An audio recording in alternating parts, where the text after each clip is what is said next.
an unbelievable adventure. I've got my checklist, an historic glimpse into Acadia National Park.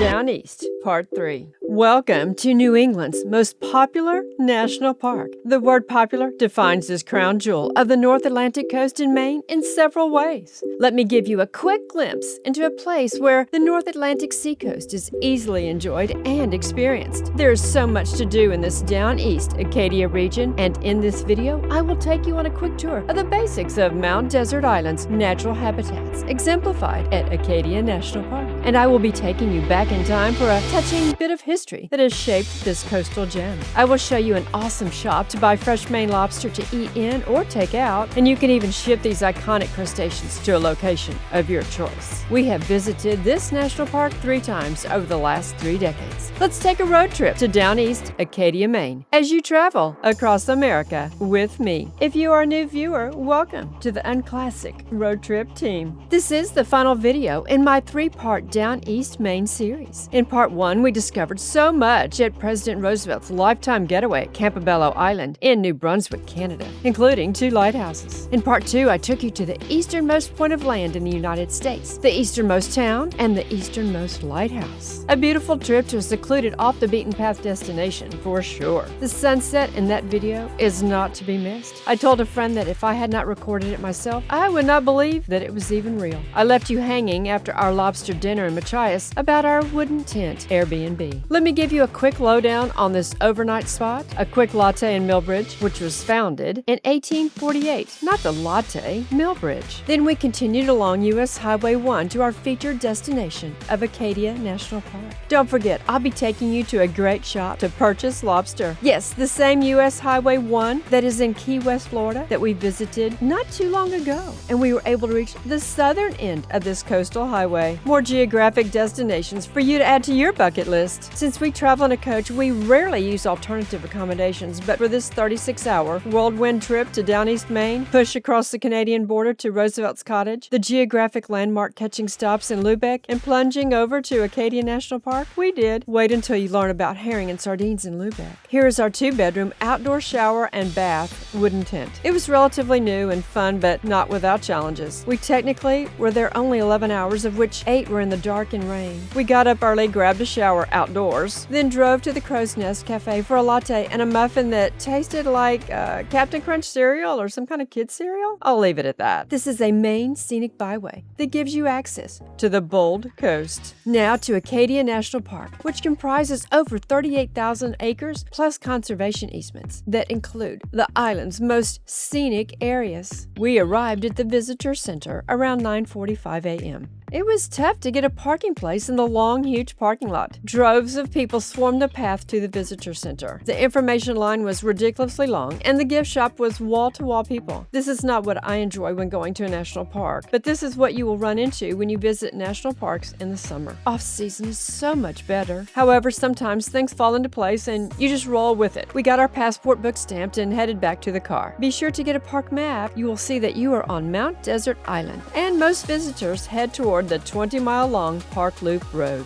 That is, after stopping at the Hulls Cove Visitor Center. The Park Loop Road encircles the eastern side of the park. Large campers and trailers are prohibited. We have visited the 10 most visited parks. Well, that's not a good sentence, is it? But I'm going to leave it in here. After we get the lobster, I'll tell you what the top 10 most visited national parks are in order, and I will comment about each one briefly. I will tell you now that Acadia National Park is number 7. Here is an important note. One of the key sites at Acadia National Park is driving to the Cadillac Mountain Summit. Should you plan a trip to this park between late May to mid-October, an advance reservation is required to enter the road to the summit. The reservations are only available online prior to your visit. In addition, Sand Beach is another way too popular spot, and if you want to park close, you will need to arrive first thing in the morning. This is one of the few sandy beaches in Maine. Remember, Maine is known for its rocky coast and lighthouses, not beaches. We made a few traditional stops. Some were terribly crowded and some fortunately were not. One of the leading stops for those not hustling to get to Sand Beach is the Wild Gardens of Acadia. These historic gardens were founded in 1961 and display, preserve, and propagate native trees, shrubs, wildflowers, and ferns found in Acadia National Park. The boardwalks were way too crowded and making it not conducive to enjoying the plants and taking photographs. We didn't stay very long. This is a significant spot that should be seen for historicity purposes. This is what is considered the heart of Acadia. Called Sieur de Monts, this is a symbolic origin of Acadia National Park. Sieur de Monts National Monument opened in 1916 under President Woodrow Wilson. When Congress redesignated the monument to a national park in 1919, it became the first national park east of the Mississippi River. At that time, it was renamed Lafayette National Park. Then, 10 years later, it was renamed again to Acadia National Park. Next, we were in line to pay the entrance fee to continue on the one-way park loop road. There are a few pullouts and places to see before you actually go through the entrance fee station. I highly recommend you purchase a National Park Pass if you plan to visit more than 2 national parks in a 12-month time frame. The next stop, also super busy, was Otter Cliffs and Thunder Hole. We were there at low tide, which is not the favorable time to see this powerful water display, but you will find fantastic ocean views and breathe the fresh ocean air. There is a 2-mile trail between Sand Beach and the 110-foot Otter Cliffs. Passing by Thunder Hole, we finally found a parking place along the road near Otter Cliffs, walking to Thunder Hole, which is a tidal cavern. The best time to hear the boom of thunder is 2 hours before high tide. Water replacing the air in the cave causes a thunderous boom. People were swarming like ants in this area. Why wouldn't they? This park features the highest rocky headlands of the U.S. Atlantic coast. Where have you visited on the North Atlantic coast? Share that with us in the comments. I want to share some centuries-old history of Mount Desert Island. The 57-mile broken stone carriage road is accessed in many places from the park road, and many visitors walk or bike the car-free carriage road to reach the best scenic points in Acadia. Edsel Ford and John D. Rockefeller Jr. constructed and paid for the carriage road. Horseback riding is also a popular summertime treat, and while cross-country skiing and snowshoeing on the carriage road are popular winter sports. The Park Loop Road and Carriage Road connect visitors with the 3 aspects of the park: spruce fir forest-covered mountains, glacier carved lakes, and the classic rugged seashore. French explorer Samuel de Champlain recorded his visit to what is called Isle des Monts deserts in 1604. He was struck by the bare granite summits of the mountains there. However, it was not until 1761 that the first permanent settlement was made at the island. Landscape artist Thomas Cole from the Hudson River School is credited with discovering Mount Desert Island when he visited there in 1844. His paintings and others from this famous school and their comments about the place lured the rich and famous to the island. Once there, the elites, such as the Rockefellers and the Morgans, built summer houses at the growing resort area. Nelson Aldrich Rockefeller, former New York governor, U.S. vice president, philanthropist, and businessman, was born in Bar Harbor. John D. Rockefeller Jr. donated 11,000 acres for the park and built the magnificent carriage road, as I just mentioned. Now back to our drive through the park. We parked in the lot for Otter Point, and this was a more enjoyable spot, for the crowds were thinning. I spotted this artist on the cliffs. Kinda cool.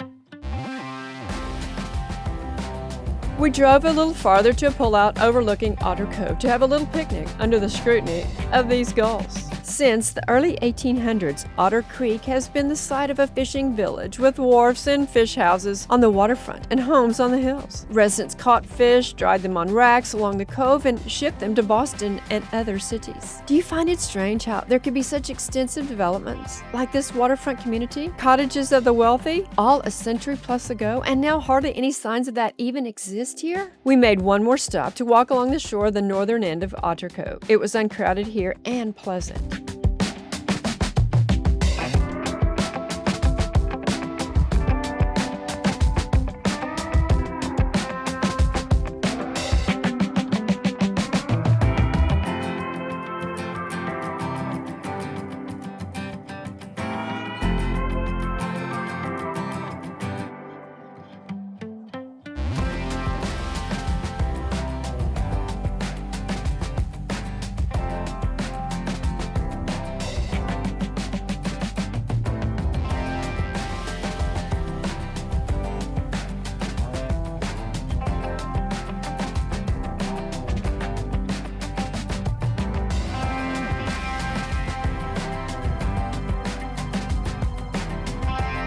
Okay, just one more overlook, and then off to get the lobster.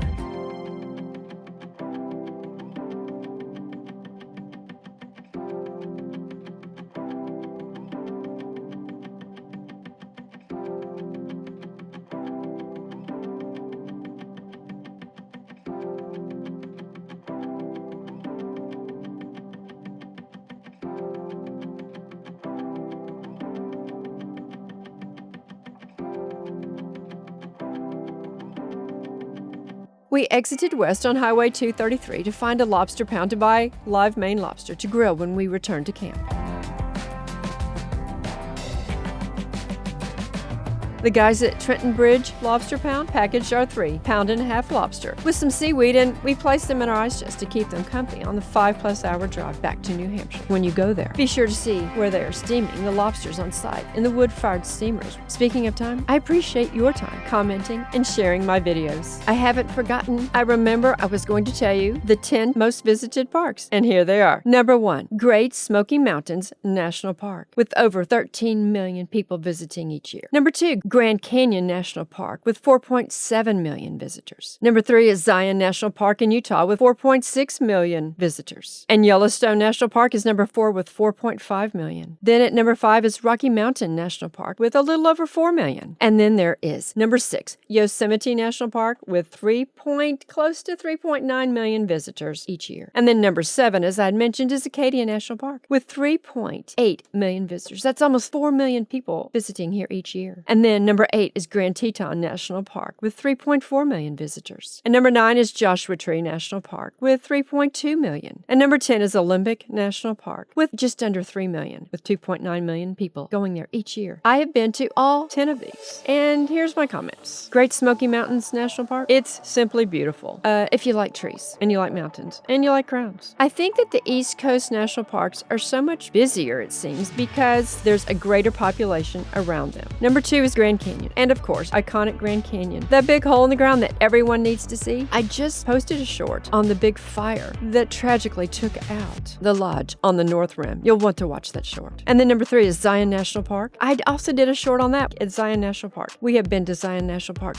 I don't even know, 3, 4, 5 times. It's tremendous. It's terrific. It's a gorgeous place to go. And then number 4 is Yellowstone National Park. That is my second favorite national park in the entire United States. The variety of things that you can see there is just overwhelming. And then number 5 is Rocky Mountain National Park, a gorgeous place. But a lot of the park is seasonal, so you have to be careful when you go. And I have posted a video on Rocky Mountain National Park. I will have the link in the comments below. And then number 6 is Yosemite National Park. Simply stunning. I think everybody needs to go to Yosemite National Park. But again, as this is the list of super crowded parks, it is super crowded. And if you can, one of the best ways to see Yosemite is very similar to Acadia, and that's on bicycle. Number 7 is Acadia. And then number 8 is Grand Teton National Park. This is the sister park to Yellowstone National Park. Grand Teton is breathtaking and fabulous. I've been there 3 or 4 times also. And if you do plan to go to Yellowstone, you certainly want to plan at least one day for Grand Teton National Park. Then next is Joshua Tree National Park. Okay, now we're talking. It's in the desert. There are cactus and Joshua trees. This is truly an amazing park, and it's not far from LA. It's in Southern California and simply a great destination. And then number 10 is Olympic National Park. Now talk about variety. We've got snow-capped mountains. We've got sea stacks, and there's tide pooling. And then there are the trees, the massive, historic, giant trees. This is